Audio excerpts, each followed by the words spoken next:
पापाच्या खुनाचा बदला घेणाऱ्या पोरावर आधारित असणारे सिनेमे तुम्ही अनेकदा पाहिले असतील, पण आता सिनेमातील ही कथा वास्तव्यात घडली आहे।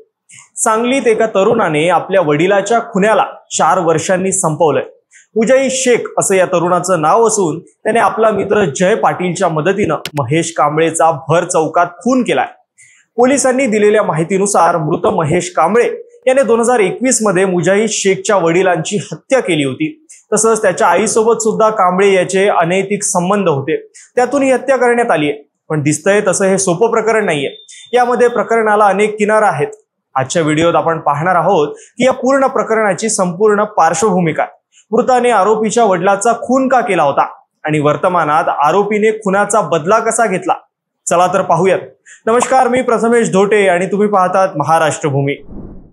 1 डिसेंबर 2021 सांगलीच्या कुपावाळा परिसरात भाजी विक्री करणाऱ्या फिरोज उर्फ बळे खानच्या मारहाणीत मृत्यू झाला होता।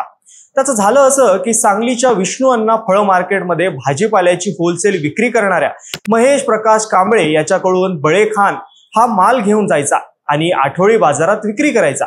त्याला या कामात त्याचे दोन्ही मुलं हुजेब आणि मुजाहिद सुद्धा मदत करायचे। रोजच्या या व्यवहारातून बळे शेखची महेश कांबळे याच्यासोबत चांगली ओळख झाली होती। तसंच बाजारात माल घेऊन जाण्यासाठी रिक्षा देणाऱ्या सागर नरुटे सोबत सुद्धा त्याची चांगली मैत्री होती। तिघही कायम सोबतच असायचे।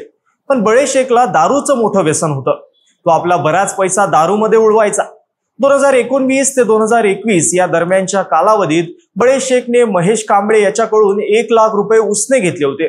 तर बळे शेखचा मुलगा हुजेब आणि बळे शेखची पत्नी हिने सुद्धा कांबळेकडून प्रत्येकी 50,000 आणि 1.5 लाखांची रक्कम उसने घेतलेली।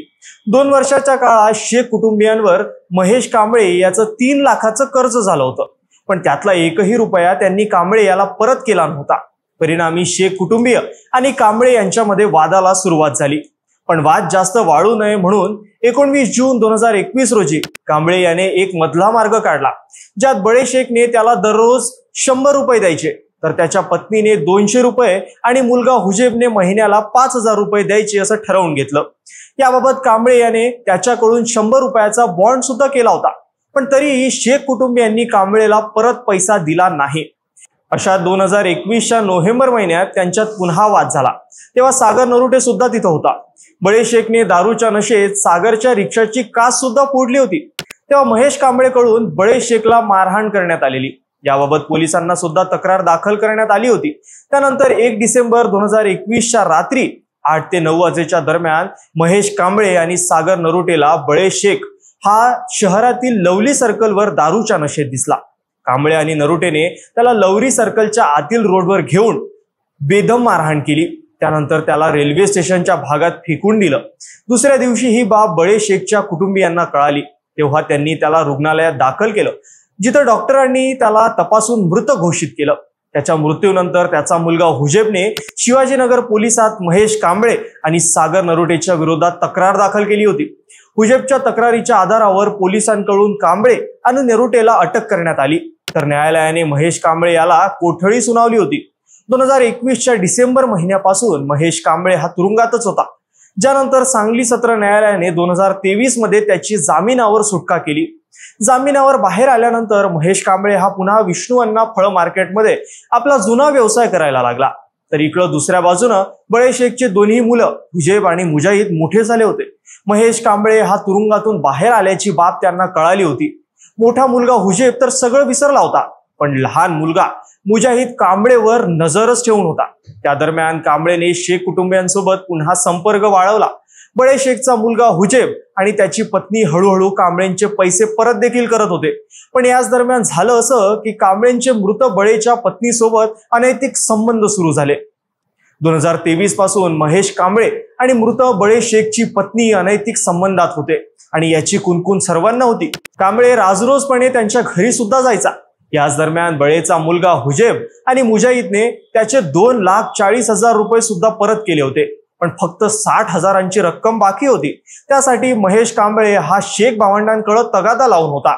काही दिवसांपूर्वी त्याने मुजाहिदला पैशांबाबत विचारणा केली असता त्यांच्यात वाद झाल्याची माहिती आहे। मुजाहिदला हे सहन झालं नाही। त्याला वाटलं की महेश कांबळेने आपल्या वडिलांना मारलं, त्यानंतर त्याने आपल्या आईसोबत अनैतिक संबंध सुद्धा प्रस्थापित केले आणि तो आपल्याला पैशासाठी त्रासही देतोय। त्यामुळे मुजाहिदने शांत डोक्याने त्याचा काटा काढण्याचा निर्णय घेतला। मुजाहिदने आपला मित्र जय पाटीलला सुद्धा आपल्या सोबत जोडून घेतलं। त्या दोघांनी महेश कांबळेच्या हालचालींवर बारीक नजर ठेवली आणि संपूर्ण माहिती काढली। कांबळे पहाटे 5 वाजेच्या सुमारास मार्केटमध्ये यायचा, त्यानंतर 7 वाजेच्या दरम्यान नाश्ता करायला जायचा। अशी सगळी रेकी मुजाहिद आणि जयने केलेली। पुढे 5 जून 2025 रोजी महेश कांबळे हा पहाटे 5 वाजेच्या सुमारास मार्केटमध्ये आला। त्याने आपलं काम सुरू केलं आणि सकाळी 7 वाजेच्या दरम्यान तो नाश्ता करण्यासाठी बस स्टँडच्या दिशेने निघाला। याच दरम्यान तो लघुशंका करण्यासाठी एका ठिकाणी थांबला असता मुजाहिद आणि जय पाटीलने मागून येऊन त्याच्यावर कोयता आणि येळक्याने वार केला। वार होताच महेश कांबळे हा नालीत पडला। त्यानंतर या दोघांनी त्याच्यावर 18 वार केले, ज्यात त्याचा मृत्यू झाला। पुढे हालचाली पाहून काही लोकांनी मुजाहिद आणि जयला पकडण्यासाठी धाव घेतली खरी, पण त्यांनी लोकांवर सुद्धा दगड फेकून मारले। त्यानंतर तिथून पळून ते काही अंतरावर लावलेल्या आपल्या दुचाकीवर बसून हत्यारं नाचवत पळून गेले। हत्येची माहिती मिळताच सांगली पोलिसांनी तात्काळ घटनास्थळी धाव घेतली, तसंच गुन्ह्याची नोंद देखील करून घेतली आणि आरोपींच्या शोधासाठी गुन्हे प्रकटन शाखा आणि गुन्हे शाखेचे 2 पथकं सुद्धा रवाना केले। पण तोपर्यंत मुजाहिद आणि जयने राज्य सोडून कर्नाटक गाठलं। त्यानंतर ते बसने गोव्याला गेले, पण पैसे संपल्यामुळे ते पुन्हा सांगलीत परतत होते आणि त्यांची खबर पोलिसांना लागली। ते मिरज तालुक्यातल्या इनाम धामणी गावातल्या विठ्ठल कॉलेज जवळ येणार होते। त्यानुसार पोलिसांनी त्यांना पकडण्यासाठी सापळा रचला। 8 जूनच्या रात्री 10 वाजेच्या सुमारास मुजाहिद आणि जय सोलापूर रत्नागिरी महामार्गावर बसने कॉलेज जवळ आले। त्यानंतर बसच्या खाली उतरून त्यांनी महामार्गावरील पुलाच्या खाली आळोसा घेतला, पण तिथं अगोदरच पोलीस आलेले होते। पोलिसांची चाहूल लागताच मुजाहिद आणि जयने पळून जाण्याचा प्रयत्न केला खरा, पण पोलिसांनी त्यांचा पाठलाग करून त्यांना ताब्यात घेतलं। पुढे पोलिसांनी चौकशी केली असता दोघांनीही आपल्या गुन्ह्याची कबुली दिली। पण या घटनेनंतर एक प्रश्न उपस्थित होतोय की या सर्व प्रकरणात चूक कोणाची? पैसे घेणाऱ्या बळे शेखची, पैशासाठी तगादा लावणाऱ्या महेश कांबळेची, पत्नीच्या खुन्यासोबत अनैतिक संबंध ठेवणाऱ्या बळे शेखच्या बायकोची, की बदला घेणाऱ्या मुजाहिदची? तुमची प्रतिक्रिया आम्हाला कमेंट्समध्ये नक्की कळवा। धन्यवाद।